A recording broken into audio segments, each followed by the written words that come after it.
LeBron James sat down in front of a camera, looked directly into the lens, and said the following words with complete calm and total confidence. He said, "I have never been a numbers guy, to be honest." 5 words, to be honest. He added that little phrase at the end as if attaching an honesty label to the statement was going to make it land differently, as if saying to be honest was going to make everyone who heard it nod along and accept it as a reasonable thing for this particular man to say.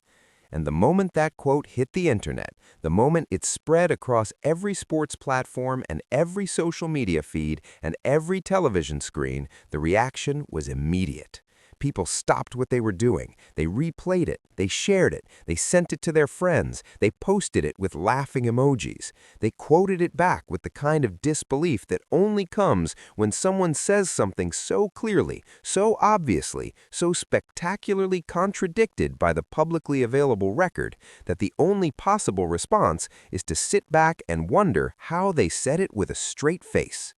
Craig Carton, the co-host of the morning show on FS1, heard that quote and did not let it pass quietly. He went right at it on live television with the kind of energy that you only get from someone who has been waiting for exactly this moment. He called LeBron out by name. He said what everyone was already thinking. He pointed to the tweet LeBron had sent out about reaching 43,000 career points. He pointed to the tweet about passing Dennis Rodman in career rebounds. He pointed to the triple-double situation against the Mavericks, and he let the contradiction speak for itself, loudly, clearly, and on national television in front of everyone watching. His co-host on the show pushed back, arguing that wins and losses were all LeBron truly cared about. But Carton was not having any of it. He knew what the record showed, and the record was not even close to matching what LeBron had said. But before we get into all of the specific evidence, before we go through every single item in the long and well-documented file of things LeBron has done that a non-numbers person would absolutely never do, let us give LeBron the most generous possible reading of his own statement. Let us assume for a moment that when he said he has never been a numbers guy, he meant something specific by it. Maybe he meant that he does not obsess over his personal statistics during a game in the way that a pure scorer might. Maybe he meant that he does not step onto the court with a spreadsheet in his head, calculating exactly how many points or assists he needs to hit a certain threshold. Maybe he meant that his approach to playing the game is feel-based and instinctive rather than mathematically driven. That is the most charitable interpretation available, and even with that generous reading, the statement still does not survive contact with reality. Because you can play the game instinctively and still be intensely aware of your numbers. You can play with feel and still know exactly where you stand in the record books.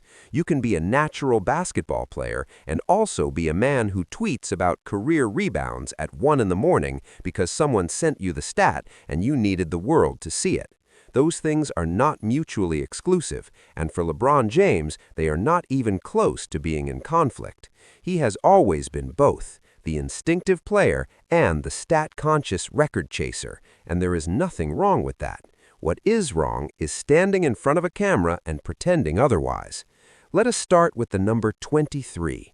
LeBron James chose to wear the number 23 for the majority of his professional basketball career. He wore it with the Cleveland Cavaliers. He wore it when he came back to Cleveland. He wore it as his primary identity on the court. And the number 23 in the NBA is not a neutral choice. It is the most loaded number in the history of the sport. It is the number that Michael Jordan wore. It is the number that is permanently associated with the greatest player debate in basketball. When LeBron James chose to wear 23, he was not making a random selection off a list of available jersey numbers. The celebration LeBron gave when he passed Kareem was the celebration of a man who had been thinking about that number for years, who had been tracking his progress toward it, who had been aware of exactly how close he was getting and exactly how many more points he needed. That is what a numbers person does.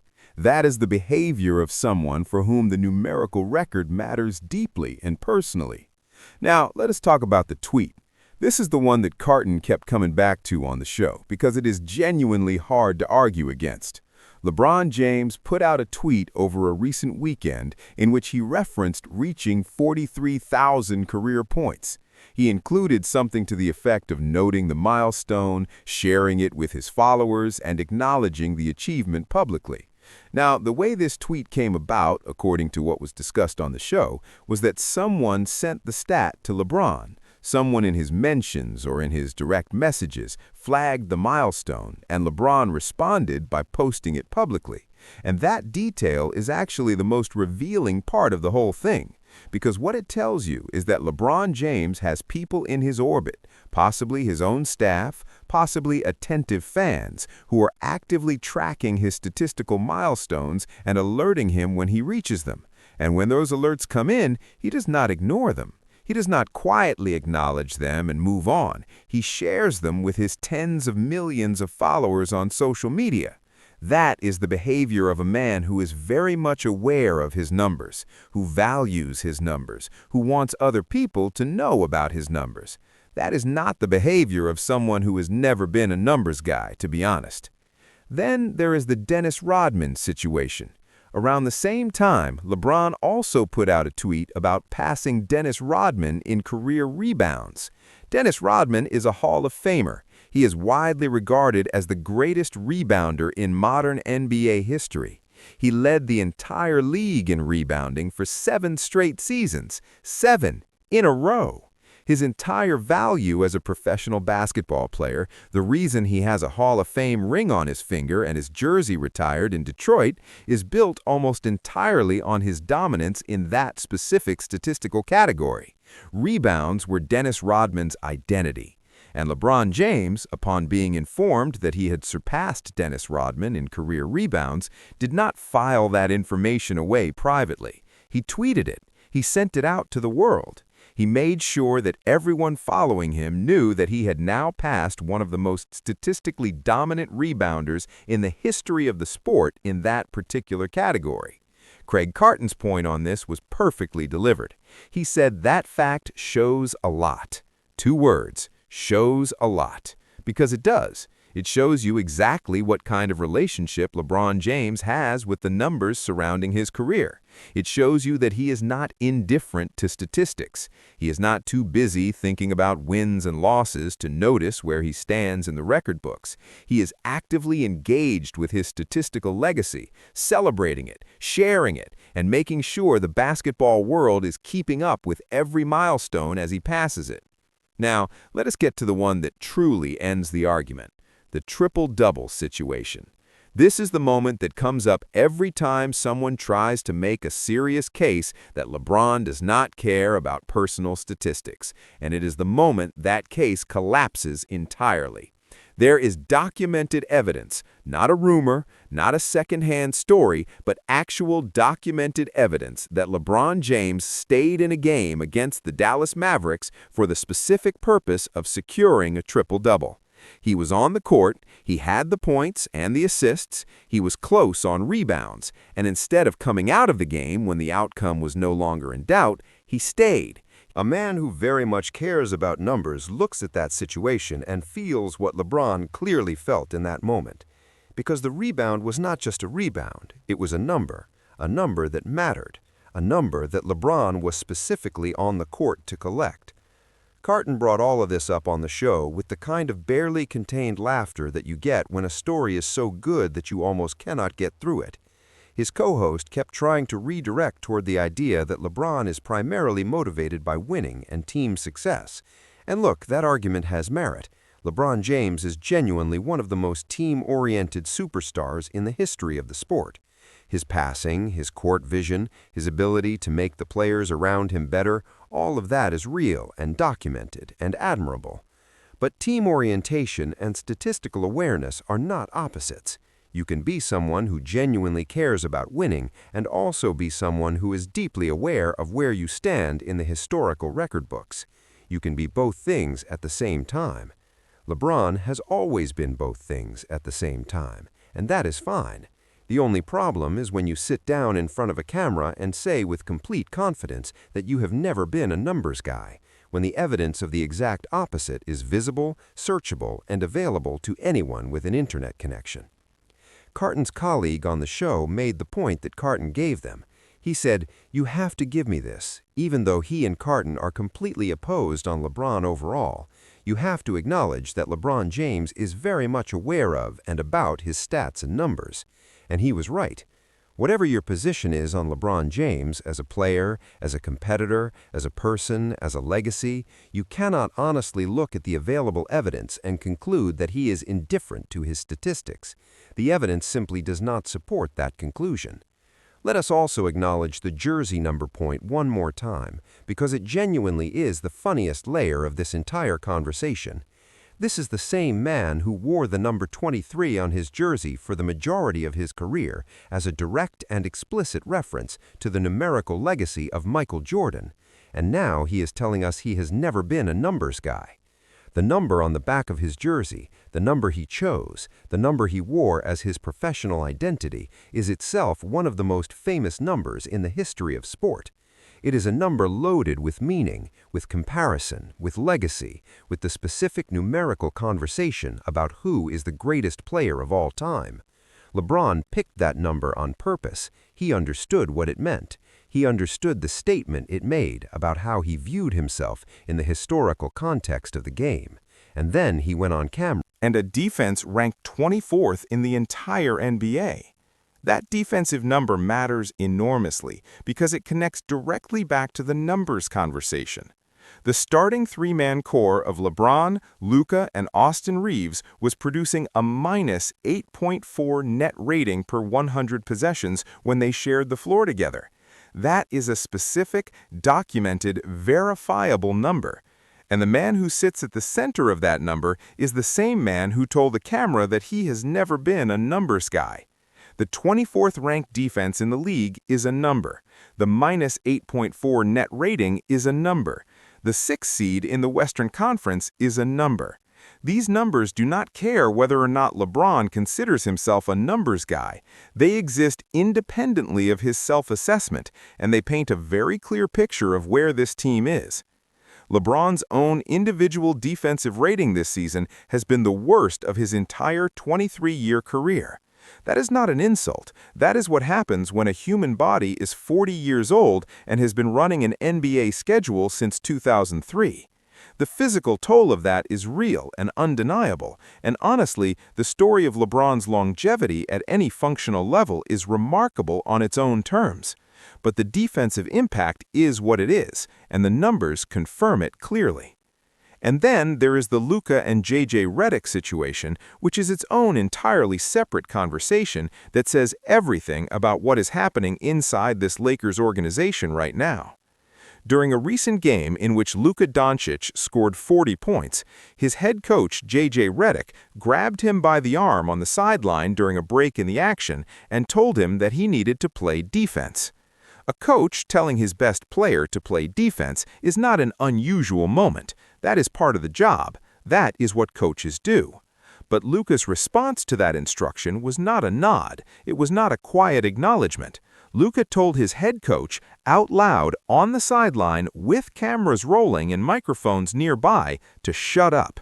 He said it directly, shut up, to the head coach of the Los Angeles Lakers. And when Redick, to his credit, continued making his point rather than backing down immediately, Luka escalated further. He told Redick not to turn his back on him. He demanded that his coach face him and engage with him rather than walking away. A player telling a head coach not to turn his back on him is not a sideline disagreement.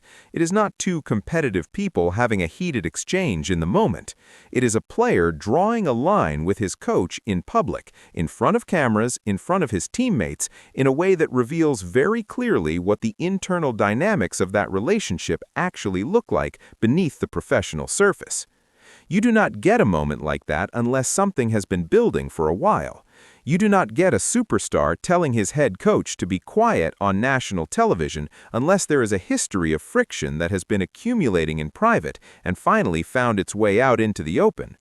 The sideline exchange between Luka and Redick told the watching world everything it needed to know about the current state of the coach-star relationship on this Lakers team. And it happened on the same team where LeBron James is also a star, also a personality, Also a man with strong opinions about how the game should be played and how minutes should be managed. Whatever Redick's experience is navigating the roster and the relationships on this team, it is clearly not a simple one. The argument that has started gaining real traction in basketball circles, and it is an uncomfortable one for people who are committed to the LeBron as savior narrative, is that the Lakers have actually played better basketball in certain stretches when LeBron is not in the lineup than when he is. Not over a full game, not over a full season, but in specific runs and specific stretches where the defense becomes more engaged, the ball movement becomes more fluid, and the overall energy of the team changes in a measurable way. The argument is not that LeBron makes the team worse overall. The argument is that the specific combination of LeBron, Luka, and Reeves together on the floor creates a defensive liability that opponents can and do exploit in crucial moments, and that when you take one of those three off the floor, the defensive baseline improves enough to make a noticeable difference. That argument connects directly to the conversation about whether LeBron should consider coming off the bench. The basketball case for it is straightforward and honest. If a starting lineup without LeBron functions better defensively, and if LeBron's offensive impact remains valuable, The problem is not the basketball case. The problem is the reality of who LeBron James is as a competitor and as a person. A man who tweets about career rebounds at odd hours of the night because someone flagged the milestone for him. A man who stays on the court in already decided games to chase triple-doubles. A man who celebrated passing the all-time scoring record with a crown gesture. That man is not walking quietly into a bench role without a conversation that this Lakers organization does not appear remotely prepared to have with him. J.J. Redick grabbed Luka Doncic by the arm to tell him to play defense and got told to shut up on national television. That is the coaching environment inside this organization right now.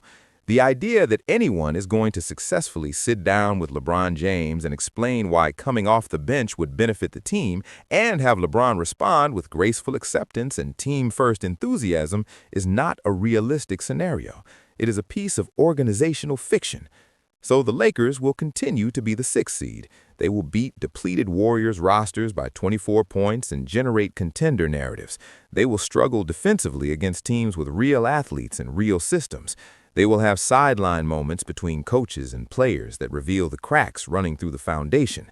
And LeBron James will continue to tweet about statistical milestones, stay on the court to chase triple-doubles, get upset when teammates grab rebounds he needed, and then sit in front of cameras and say with complete sincerity that he has never been a numbers guy, to be honest. The Western Conference playoff bracket that sits waiting at the end of this regular season features the Oklahoma City Thunder, who are young and athletic and loaded with defenders. It features the Houston Rockets, who play with relentless energy and defensive intensity. It features the Denver Nuggets, who have Nikola Jokic and a playoff-tested roster that has been through the fire before. None of those teams are going to be impressed by a 24th-ranked defense and a net rating of -8.4 from the starting trio. Numbers, by the way. Real, documented, inconvenient numbers.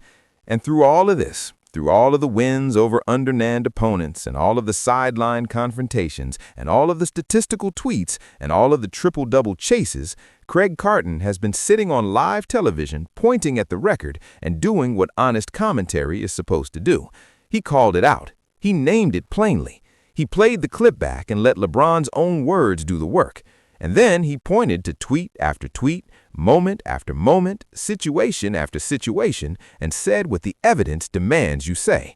This man knows exactly what his numbers are at all times. He has always known. And the gap between what LeBron James says about himself and what LeBron James actually does is not a small gap. It is not a subtle discrepancy. It is the size of a 23 on the back of a jersey, the size of a crown gesture over a scoring record, the size of a tweet about Dennis Rodman's rebounds at midnight. The funniest and most honest part of the entire thing is not even the quote itself. It is the confidence. LeBron did not say it nervously. He did not stumble over it or hedge it or immediately qualify it with examples. He said it the way a person says something they have completely and genuinely convinced themselves is true.